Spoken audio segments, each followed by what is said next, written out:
Hey guys, this is the last month that we're going to be doing this science series. I don't know if you've been following me for the whole time or you just can't figure out what on earth I'm doing with all these science things, but this isn't a playlist. We covered all of creation this year and we went into each of the different days of creation, one per month, and we are finishing up this month. Again, I know a lot of you continue on into May. That's awesome. We just change everything up in May and do things completely different, a lot more outdoors things, a lot more field trips, a lot more hands-on stuff that isn't even tied to one particular subject, because it's beautiful. May's beautiful and I want to get out of the house and go do a lot of hands-on stuff. So because we're going to be getting out, we want to make sure that we get all of this book learning and this sit-down learning taken care of so that we can make sure that we're getting an education from all the different areas. So let's hit it. We are doing April, the human body. First off, for week 1 is body systems, all of them. Week 2 is the immune system. Week 3 is the senses, because man, my kids love learning about senses. I just think little kids love learning about the senses. And week 4 is heart and lungs. Okay, so for week 1, body systems, I feel like this is important to have kind of an overview where we can say this really complicated organism, it is broken down into a lot of order. And if you can just see how things are put together, and then you can understand how oxygen interacts with blood, which interacts with your nerves and your muscles and your heart and the different organs that you have in your body. If you can see what the different systems are, then you can better understand how they interact with each other. So starting off, the curiosity question is, more than half of the bones in the human body are in the hands and the feet. Why do you think that is? That is a skeletal system question, and we're probably going to have to skim over these systems just to kind of give an overview, but that's where that's focused. We are going to be going back to the book, How Everything Works. I don't have it with me right now because I have to keep returning it to the library in between uses, but it has been a really great book for us. We'll be going into body basics, muscles, and the skeleton, which is pages 10 through 11, 18 through 19, and 14 through 15. Then we're going to watch a video called Body Systems in 3 minutes. And for our activity, this is going to be fun. We're going to get a Ziploc bag and stick kind of an old banana in it, although it doesn't have to be old. And if you wanted to be really brave, it doesn't even have to be a banana, but I figure I want to do a banana because it's squishy. We're going to stick it in the Ziploc bag, which is the stomach, and then we're going to use the stomach to mush up the banana, although now that I'm thinking about it, I think we're going to mama bird this thing. We're going to chew up the banana and then spit that into the bag, because that will be, first you chew it and then you swallow it. So get it into the bag. I know this is gross. It's body systems. You get it into the bag and then you squish it like the stomach, and then we'll probably snip off the edge, and we're going to filter it through either a napkin or a coffee filter or something. And that filter is really the intestines, that you want to get all the nutrients and most of the liquid out of the food that you've eaten. And that is the job of the intestines. And then we'll just take whatever's left and kind of squeeze it and flush it down the toilet. And that will be at least one of the body systems. The next week is the immune system, which is one of my favorite systems to get into. I just really love the immune system. The curiosity question is, every day your body makes 100 billion white blood cells. Why does it need to constantly make more and more? So we will be using that same book, How Everything Works. We will be doing the immune system and vaccination, which is on pages 38 through 41, and watching the video, The Immune System.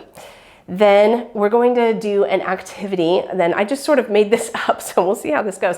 We're going to have all of the kids just sit down in a circle or whatever on the ground, and each one of the children is going to receive a toy. A ball, a toy car, a block. They need to be shaped different than the other ones. And one child is going to hand out to each of these kids one of these toys. Now here's the deal.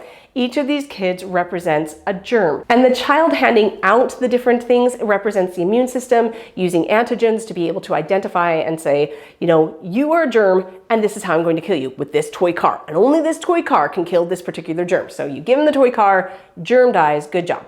Then you take all the toys back, you mix up the toys, you mix up the kids, and then the child has to go back and say, now I'm going to hand out the proper toy to the proper germ. And this is how T cells work. That T cells cells will go in and they will figure out how to kill the germs. And then you have memory cells that sort of say, okay, that is the thing that works on this particular germ. They hold on to that memory, so the next time you see the germ, you don't have to work up a whole new idea of what maybe will work on this thing and throw everything at it trying to kill it. You just know. You've seen this before. I checked my memory banks. This is what kills it. And then the memory cell is able to kill it. Now, this is really fascinating. This is why we use vaccines, is they give you kind of a weakened version so your body can figure out how to kill that particular thing. It's not that it makes it so you never get exposed to it. The only thing a vaccine does is it uses your body's natural immune system to be able to figure out how to fight it off, and then your immune system will go out there and fight it off when it sees it the next time. It's just it's just a shortcut in the system because it says now you've already taken the time to figure out how to fight it off. Now you know how to fight it off. You can get in there much faster and fight it off before the germs have time to multiply a lot.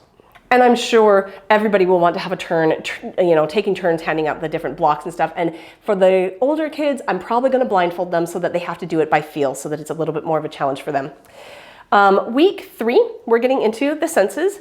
And the curiosity question is, a child has about 10,000 taste buds, but an older person may have fewer than 5,000. How does that affect how things taste at different ages?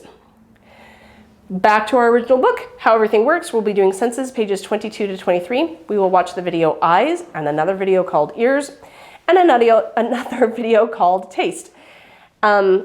For the activity, I'm really going to kind of handicap them in a couple of different ways so that they can see how they use their senses in different ways. So we're going to have them build a puzzle, blindfolded.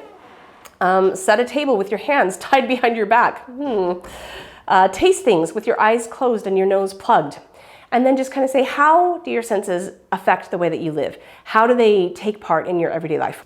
And we are going to finish it out on week number 4 with the heart and lungs, which are also super awesome. I feel like every organ in your body is super important, but if you had to pick one that was like, if that one messes up, I die really fast, it's gonna be your heart and your lungs. So I wanna study those. The curiosity question is, the heart beats more than 36 million times every year. How many times does your heart beat in 1 minute? Which is really kind of just a math problem, but it's also a logic problem, and I think that they can figure that out. I hope they can. We'll see.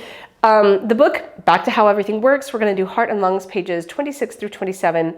Watch a video called lungs, another video called heart, and then we're going to create a heart pump. I'm going to be honest, as I was reviewing this before I did this video, I looked at it and I thought, I'll probably just have to look at that again when it's time. I will give you a rough overview. From what I understood, you have a jar, you put a rubber band over the top of the jar, poke a hole in the rubber band, or not a rubber band, sorry, a balloon. Poke a hole in the balloon, stick a straw in there, and connect it somehow to another one. I don't know. I don't really understand it. It's going to be a heart-lung system, and I will link it down below so you can use it just like me, and we will read it together and figure it out together because I can't remember exactly how that works. But like most of the stuff on this entire project, this entire science throughout the year, I didn't create it. I've just taken from a lot of things. And my hope is that as you go and you look at these different links, you will see how many different options there are out there, maybe come across some people that you hadn't seen before, and the different offerings that they have, whether it's through a unit study or activities or a blog or whatever. So I never said that before, but I really hope that in all of these links that you can find some more resources that are helpful for you. In the meantime, we are now done with the official science for the year. As of this moment, I think I'm just going to buy a science textbook next year. But you never know. If I get through summer, I might just be super excited and feel like I can do this again. We'll see. I don't know. But it has been a wild ride. It has been exciting. I'm glad that you've come with me on this wild ride. You are doing really, really important things. Being a mom and being a dad really, really matters. And you're doing a much better job than you think you are. Keep it up. I will see you on the next one.